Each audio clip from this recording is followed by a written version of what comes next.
शहरीकरण और महिलाएं 2011 की जनगणना के अनुसार भारत की शहरी आबादी लगभग 31% थी और 2036 तक लगभग 40% तक पहुंचने का अनुमान है। संयुक्त राष्ट्र विश्व शहरीकरण संभावनाएं 2018 के अनुसार भारत 2050 तक 416 मिलियन शहरी निवासियों को जोड़ेगा, जिससे यह विश्व स्तर पर सबसे तेज शहरीकरण करने वाले देशों में बन जाएगा। यह शहरी विकास, रोजगार, सुरक्षा, गतिशीलता और सामाजिक समावेशन के मामले में महिलाओं के लिए अवसर और चुनौतियां दोनों प्रस्तुत करता है। भारत शहरी क्षेत्रों में महिलाओं के समक्ष उत्पन्न समस्याएं, सुरक्षा, खराब रोशनी वाली सड़कें, अपर्याप्त सार्वजनिक परिवहन, लगातार उत्पीड़न, महिलाओं की अवसरों तक पहुंच को बाधित करती है।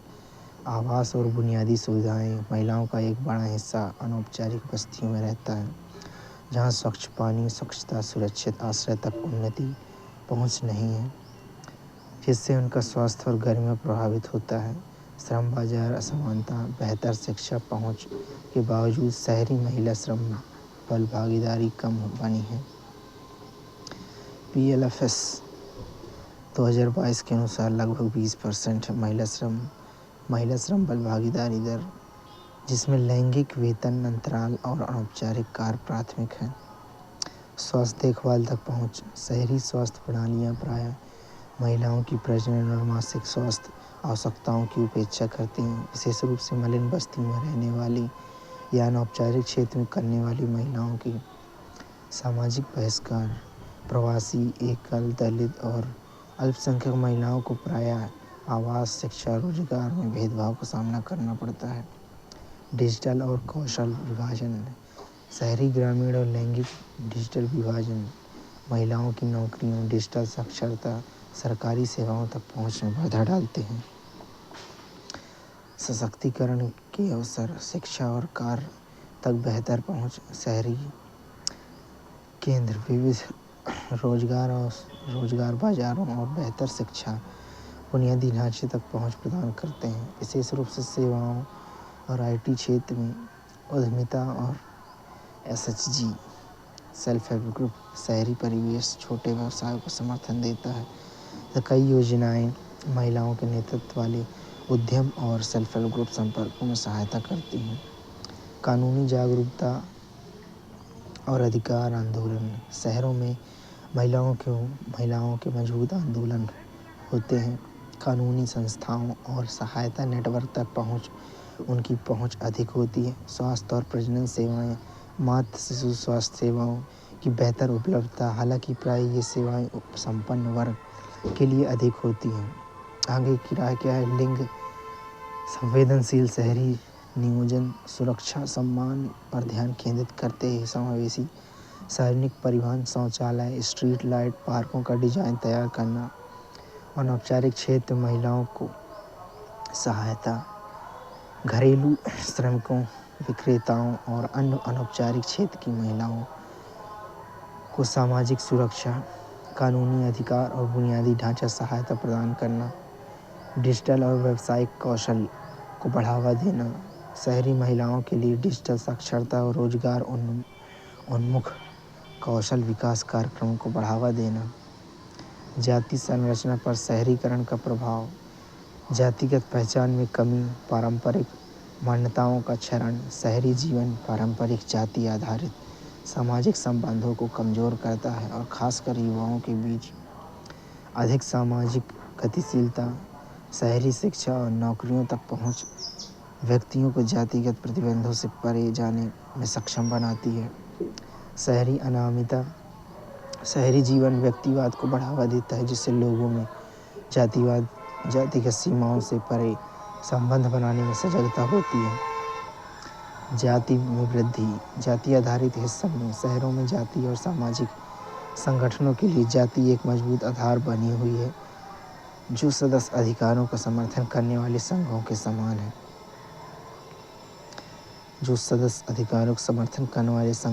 है। अनौपचारिक प्रभाव क्या है? जाति अभी भी धार्मिक आयोजनों, सामुदायिक प्रथाओं सहित अनौपचारिक रिवाजों के निर्माण में महत्वपूर्ण भूमिका निभाती है। बहिष्करण और शहरीकरण, संसाधन असमानताएं, शहरी विकास में प्रायः उच्च जातियों को लाभ मिलता है, जिससे हाशिए पर विद्यमान समुदायों के आवास, सेवाएं और नौकरियों तक सीमित पहुंच मिलती है। भेदभाव, उच्च जाति के व्यक्तियों को पूर्वाग्रह और बहिष्कार का सामना करना पड़ रहा है, जिससे उनकी सामाजिक आर्थिक उन्नति बाधित हो रही है।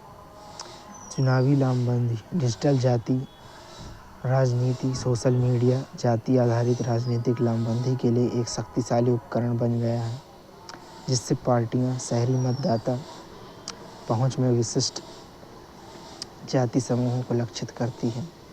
शहरी क्षेत्रों पर शहरीकरण का प्रभाव, ग्रामीण क्षेत्रों पर शहरीकरण का प्रभाव।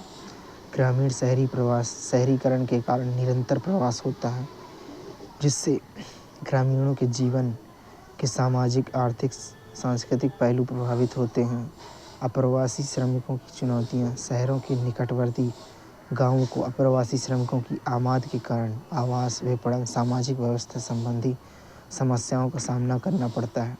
शहरों में ग्रामीण क्षेत्र, कुछ गांव महानगरीय क्षेत्र के भीतर ग्रामीण क्षेत्र बन जाते हैं, जिससे शहरी जीवन में प्रत्यक्ष भागीदारी संभव हो पाती है।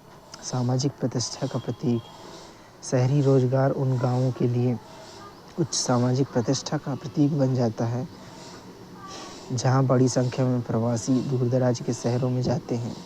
सांस्कृतिक विशेषताओं का प्रसार, संचार प्रगति, शहरों में ग्रामीण क्षेत्रों तक नए विचारों और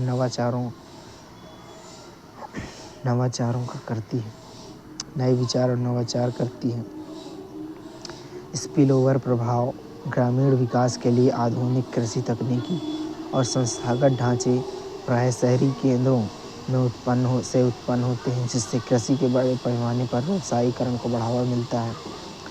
निरंतरता में वृद्धि, व्यावसायिक विविधीकरण, साक्षरता, शिक्षा, जनसंचार ग्रामीण और शहरी क्षेत्रों के बीच निरंतरता बढ़ाने में योगदान करते हैं। शहरीकरण और नया मध्यम वर्ग, टियर 2 शहर, इंदौर, सूरत जैसे टियर 2 शहरों में शहरीकरण बेहतर रोजगार के अवसर के साथ मध्यम वर्ग का विस्तार कर रहा है। पुणे और सूरत जैसे शहरों में माल और ई-कॉमर्स की वृद्धि के साथ उपभोक्तावाद बढ़ रहा है। सामाजिक मानदंड अधिक हो रहे हैं। कोयम्बटूर और जयपुर में अधिक महिलाएं कार्यशील जनसंख्या में शामिल हो रही हैं और एकल परिवार उभर रहे हैं। भोपाल और विशाखापट्टनम में स्मार्ट सिटी परियोजनाओं में सक्रिय नागरिक भागीदारी के साथ राजनीतिक जागरूकता बढ़ रही है। मैसूर और भुवनेश्वर जैसे टू टियर शहरों में बेहतर बुनियादी ढांचे में शिक्षा और स्वास्थ्य सेवा तक पहुंच बढ़ रही है। लखनऊ और नागपुर जैसे टियर 2 शहरों में रियल एस्टेट की मांग बढ़ रही है, जिससे निवेश आकर्षित हो रहा है। सूचना प्रौद्योगिकी केंद्र IT हब के रूप में शहर और शहरीकरण के मुद्दे। सूचना प्रौद्योगिकी केंद्र के रूप में शहरों के विकास में कई रोजगार अवसर पैदा करके भारत में रोजगार परिदृश्य में क्रांति ला दी है। खासकर बेंगलुरु, हैदराबाद, पुणे, गुरुग्राम जैसे शहरी क्षेत्रों में, इन शहरों में IT और संबंधित क्षेत्रों में घरेलू विदेशी दोनों तरह के निवेश को आकर्षित किया है, जिससे आर्थिक विकास और लोगों के जीवन स्तर में सुधार हुआ है। हालांकि इस क्षेत्र में विस्तार ने कई शहरी चुनौतियां ला दी हैं, जो जीवन की गुणवत्ता को प्रभावित करती हैं। संबंधित समस्याएं क्या हैं? बुनियादी ढांचे पर दबाव, तेजी से बढ़ती आबादी के कारण यातायात की गंभीर समस्याएं और अपर्याप्त सार्वजनिक परिवहन की समस्या पैदा हो गई है। उदाहरण के लिए बेंगलुरु में रोजाना ट्रैफिक जाम की समस्या, जिससे समय की बर्बादी और प्रदूषण बढ़ता है। आवास की कमी, उच्च अचल संपत्ति की कीमतें, बढ़ती मांग ने संपत्ति की कीमतों को बढ़ा दिया, जिससे किफ़ायती आवास दुर्लभ हो गए हैं। उदाहरण के लिए पुणे में कई कम आय वाले श्रमिक वहनीय आवास की कमी के कारण झुग्गियों में रहते हैं। सामाजिक आर्थिक असमानताएं, जबकि IT बेहतर आय अर्जित करते हैं, अनौपचारिक क्षेत्र में श्रमिक खराब जीवन परिस्थितियों में से जूझते हैं। पर्यावरण संबंधी मुद्दे। शहरी विस्तार के साथ प्राकृतिक संसाधनों का अत्यधिक उपयोग से प्रदूषण बढ़ा है। उदाहरण के लिए हैदराबाद में पानी की कमी और प्रदूषण का स्तर बढ़ रहा है। इन मुद्दों को संबोधित करने के लिए सतत शहरी नियोजन की आवश्यकता है, जिसमें बुनियादी ढांचे को उन्नत करना, सार्वजनिक परिवहन में सुधार करना और किफ़ायती आवास को बढ़ावा देना शामिल है। नीतियों को अनौपचारिक श्रमिक का समर्थन करके और संसाधन तक समान पहुंच सुनिश्चित करके सामाजिक आर्थिक असमानताओं को कम करने पर ध्यान केंद्रित करना चाहिए। विकास और अस्थिरता को संबोधित करने के लिए पर्यावरण संरक्षण को शहरी विकास योजनाओं में एकीकृत किया जाना चाहिए। शहरी केंद्रों में मलिन बस्तियों, शहरी चुनौतियाँ और मलिन बस्तियों संबंधित समस्याएं। भारत में तीव्र शहरी विकास के साथ शहरों में बुनियादी ढांचे की कमी, मलिन बस्ती की बढ़ती आबादी और जीवन की गुणवत्ता में गिरावट का बोझ बढ़ता जा रहा है। 2011 की जनगणना के अनुसार 17% से अधिक शहरी परिवार मलिन बस्ती में रहते हैं, जबकि मेट्रो शहर में अनौपचारिक बस्तियों की संख्या अधिक है। मलिन बस्तियों से संबंधित प्रमुख मुद्दे। मलिन बस्तियां और रोग का बोझ। मलिन बस्तियां बीमारियों, खराब स्वास्थ्य, प्रदूषण, सामाजिक तनाव, भीड़भाड़ वाले रहने की स्थिति के कारण बढ़ते अपराध से जुड़े हुए हैं। आवास की कमी।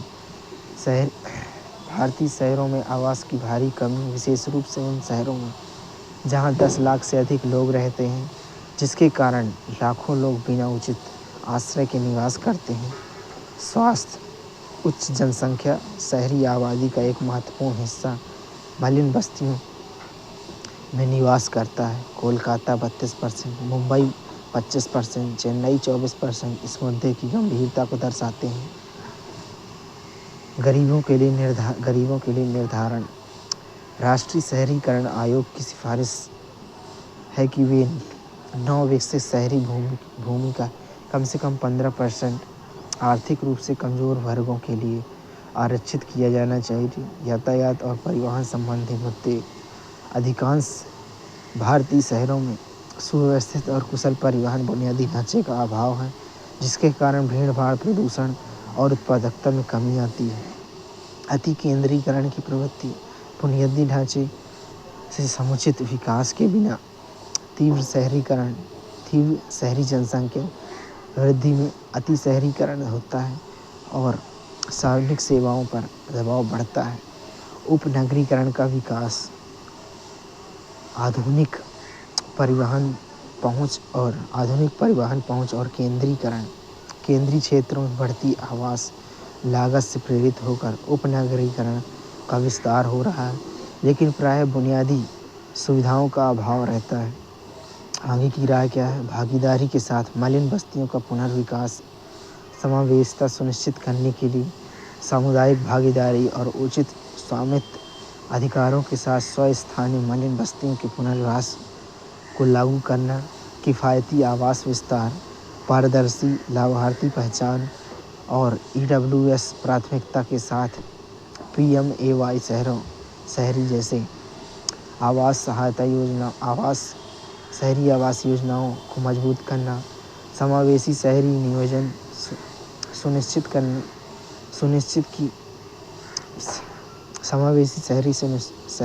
सुनिश्चित की शहरी मास्टर प्लान में मलिन बस्तियां उन्नयन, भूमि उपयोग विनियमन, सामाजिक बुनियादी ढांचे के विकास को एकीकृत किया जाए। शहरी स्थानीय निकायों को मजबूत करना। बेहतर सेवा वितरण के लिए नगर पालिका संस्थानों की क्षमता निर्माण और वित्तीय सहायता बढ़ाना। भारत पर शहरीकरण पर 6वीं रिपोर्ट प्रशासनिक सुधार आयोग की सिफारिश।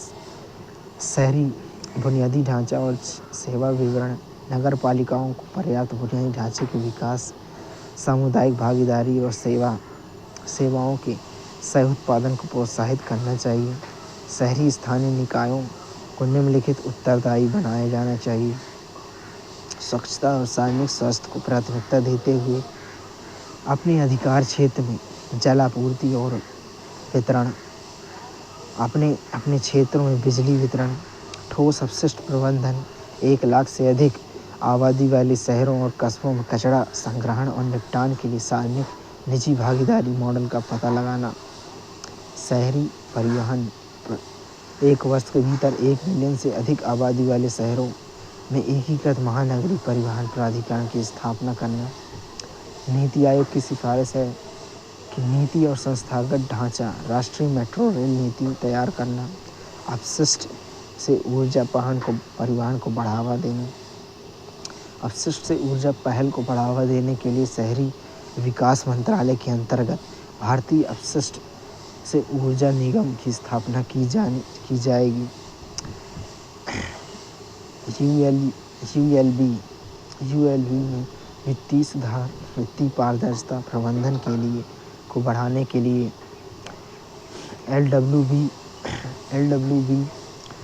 में मानकीकृत समयबद्ध लेखा परीक्षित भुगतान संतुलन लागू करना, शहरी व्यवस्था और यातायात प्रबंधन, यातायात नियमों की सख्ती को लागू करना, उल्लंघन करने पर जुर्माना लगाना, प्रोत्साहन के माध्यम से वाहन शेयरिंग प्रणालियां जैसे ओला, उबर को बढ़ावा देना।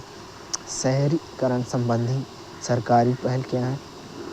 Smart city mission 2015। इसका उद्देश्य बेहतर जीवन स्तर और आर्थिक विकास के लिए बेहतर बुनियादी ढांचे और प्रौद्योगिकी के साथ पूरे भारत में 100 स्मार्ट शहरों का विकास करना। हृदय मिशन 2015 बुनियादी ढांचे के विकास में विरासत संबंधी विचारों को शामिल करना, आर्थिक और सांस्कृतिक विकास के लिए सांस्कृतिक संपत्ति की सुरक्षा,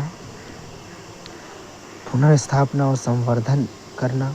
रुर्बन मिशन 2016 ग्रामीण शहरी अंतर को पाटना, स्थानीय आर्थिक विकास को प्रोत्साहन करना और ग्रामीण क्षेत्रों में विनिवेश आकर्षित करना। प्रधानमंत्री आवास योजना 2015 शहरी गरीबों, विशेष रूप से आर्थिक रूप से कमजोर वर्गों, निम्न आय वर्ग और मध्यम आय वर्ग से संबंधित लोगों को किफ़ायती आवास उपलब्ध कराना, पर्यावरण की दृष्टि से टिकाऊ और लागत प्रभावी निर्माण प्रौद्योगिकियों और सामग्रियों के उपयोग को बढ़ावा देना। अमृत मिशन 2015 शहरी क्षेत्रों में जीवन की गुणवत्ता में सुधार के लिए जलापूर्ति, सीवेज, शहरी परिवहन जैसी बुनियादी सेवाएं प्रदान करना। राष्ट्रीय शहरी परिवहन नीति 2016 सुलभ और कुशल गतिशीलता के लिए टिकाऊ शहरी परिवहन प्रणालियों को बढ़ावा देना। राष्ट्रीय शहरी आवास निधि 2018। केंद्रीय मंत्रिमंडल ने सरकार के सभी के लिए आवास कार्यक्रम के वित्त पोषण के लिए 60,000 करोड़ रुपए के राष्ट्रीय शहरी आवास कोष के निर्माण को मंजूरी दी है। इसका उद्देश्य 2022 तक शहरी क्षेत्रों में 12 मिलियन किफ़ायती आवास इकाइयों का निर्माण करना है। शहरी समस्याओं के समाधान, विद्युत उपयोगिताएं, नगर निकायों को विद्युत वितरण के लिए उत्तरदायी होना चाहिए और भवन उपनियमों में विद्युत संरक्षण उपायों को शामिल करना। रोजगार अवसर का विस्तार, रोजगार के अवसर प्रदान करने और लोगों को ग्रामीण क्षेत्रों में बनाए रखने के लिए IRDP, NREP और JRY जैसे कार्यक्रम के माध्यम से ग्रामीण क्षेत्रों पर ध्यान केंद्रित करना। शहरी अभिशासन TOD ट्रांजिट ओरिएंटेड डेवलपमेंट जैसे मॉडल लागू करना। स्थानीय निकायों को सशक्त बनाना और बेहतर शहरी नियोजन के लिए वैज्ञानिक अपशिष्ट प्रबंधन सुनिश्चित करना। बेहतर परिवहन सुविधा, सार्वजनिक एजेंसी की भागीदारी से सार्वजनिक परिवहन के लिए विशेष प्रयोजन वाहन की शुरुआत करना। हरित आवरण में वृद्धि, हरित स्थानों को शहरी नियोजन का अभिन्न अंग बनाएं, जिससे वनारोपण, राजमार्गों में हरित बनाना, किराया नियंत्रण और अधिनियमों में संशोधन, नए घर के निर्माण, किराए की उपलब्धता को बाधा डालने वाले कानूनों को संशोधन करना और किफ़ायती आवास को प्राथमिकता देना। सार्वजनिक स्वास्थ्य वितरण प्रणाली, निर्माण स्थल जैसे हाशिए पर रहने वाले आबादी तक पहुंचने के लिए शहरी सार्वजनिक स्वास्थ्य प्रणालियों में सुधार करना, सीवेज प्रबंधन, उच्च स्वच्छता सुनिश्चित करना और मलिन बस्तियों में सीवेज सुविधाओं के लिए समयबद्ध कार्यक्रम विकसित करना, वित्तीय सशक्तिकरण, स्थानीय निकायों को सीवेज प्रणाली विस्तार के लिए संपत्ति कर या विकास शुल्क पर उपकर लगाने की अनुमति दी जाए। केस स्टडी है कि मोहल्ला क्लिनिक प्राथमिक स्वास्थ्य केंद्र। दिल्ली राज्य सरकार की यह पहल एक मॉडल है जो दवाइयों, निदान और परामर्श सहित आवश्यक स्वास्थ्य सेवाएं निःशुल्क प्रदान करती है, जिसे अन्य क्षेत्रों में भी लागू करने की आवश्यकता है। शहरी वित्त पोषण पर विश्व बैंक की रिपोर्ट, भारत की शहरी अवसंरचना और आवश्यकताओं का वित्त पोषण, वाणिज्य वित्त पोषण में बाधाएं और नीतिगत कार्रवाई की संभावनाएं, शीर्षक वाली विश्व बैंक की रिपोर्ट के अनुसार शहरी अवसंरचना आवश्यकताओं को पूरा करने के लिए भारत को 15 वर्षों में अनुमानित $840 बिलियन के निवेश की आवश्यकता है। जैसा कि विश्व बैंक की रिपोर्ट में कहा गया है, अनुमान है कि 2036 तक 40% आबादी शहरों में रहेगी, इसलिए निजी वित्त पोषण में को बड़ी भूमिका निभानी होगी। वर्तमान में शहरों के बुनियादी ढांचे का 75% हिस्सा सरकार द्वारा वित्त पोषित है, जबकि केवल 5% निजी स्रोतों से आता है। आगे की राय क्या है? नागरिक चार्टर प्रस्तुत करना। नगर निकायों सेवा स्तर और समय सीमा के साथ व्यापक नागरिक चार्टर तैयार करती है। राज्य योजना बोर्ड की स्थापना। सभी राज्यों को राज्यव्यापी रणनीति स्थानीय विकास योजना के लिए SBP को मजबूत करना। शहरी क्षेत्रों में निवेश विस्तार। शहरी जीवन के बेहतर गुणवत्ता के लिए ऐतिहासिक रूप से कम निवेश की समस्या का समाधान करना। सामाजिक या किराए के आवास निर्माण की सुविधा बनाना। समावेशी शहरों के लिए किराए या सामाजिक आवास उपलब्ध कराने पर ध्यान केंद्रित करना। जल आपूर्ति की 100% मॉनिटरिंग, उपयोगकर्ता शुल्क वसूली और जल संरक्षण के लिए मॉनिटरिंग लागू करना। 24/7 जल आपूर्ति सुनिश्चित करना। प्रदूषण और स्वास्थ्य संबंधी खतरों के बचने के लिए निरंतर जल आपूर्ति सुनिश्चित करना।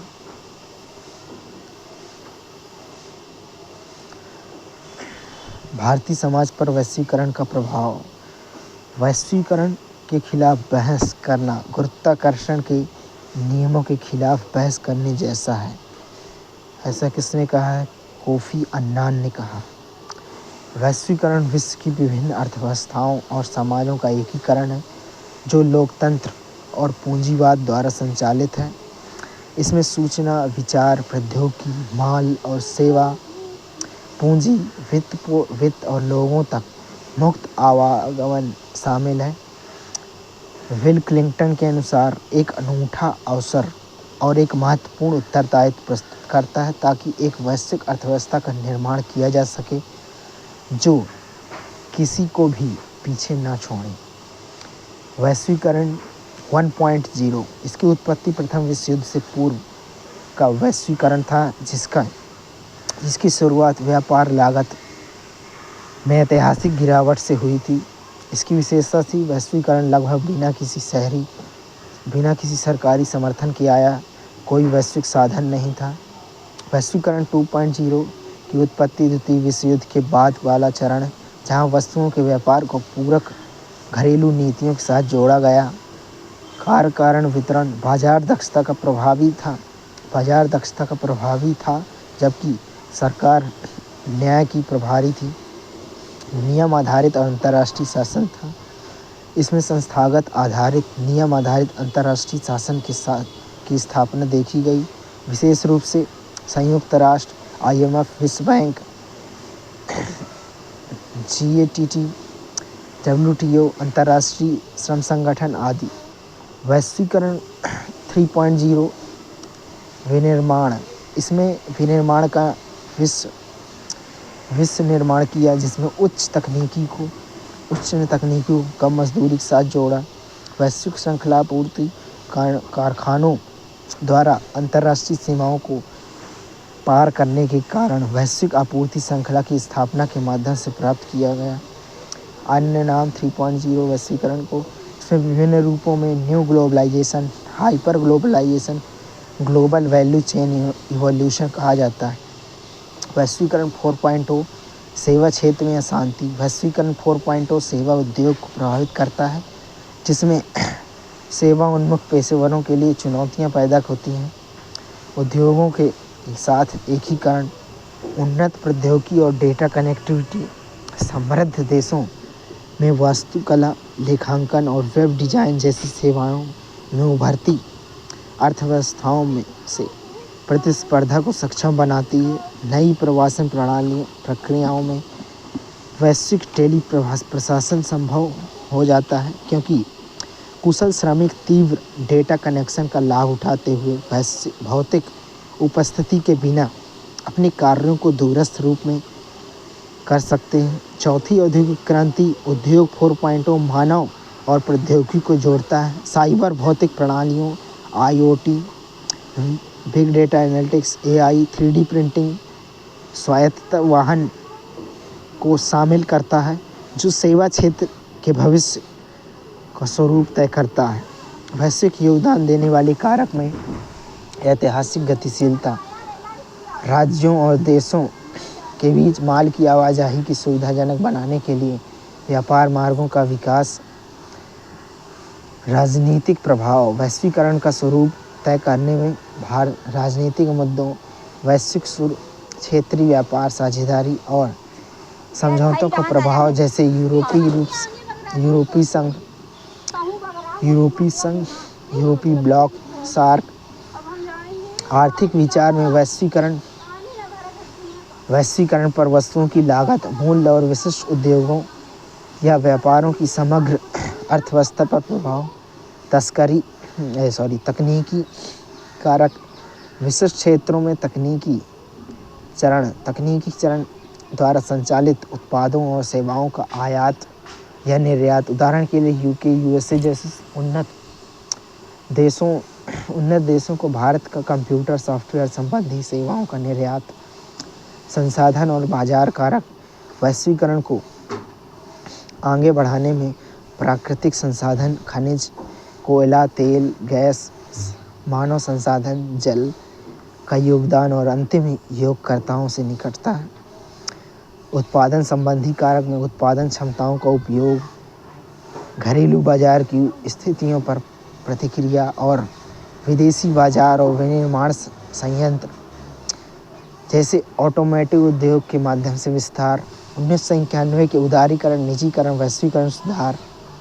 1991 के सुधारों ने भारत की अर्थव्यवस्था को विश्व के लिए खोल दिया, आर्थिक उदारीकरण को बढ़ावा दिया, वैश्विक भागीदारी का विस्तार किया, प्रौद्योगिकी का एकीकरण, प्रौद्योगिकी अपनाने में नौकरियों और कुशल आवश्यकताओं को बदलाव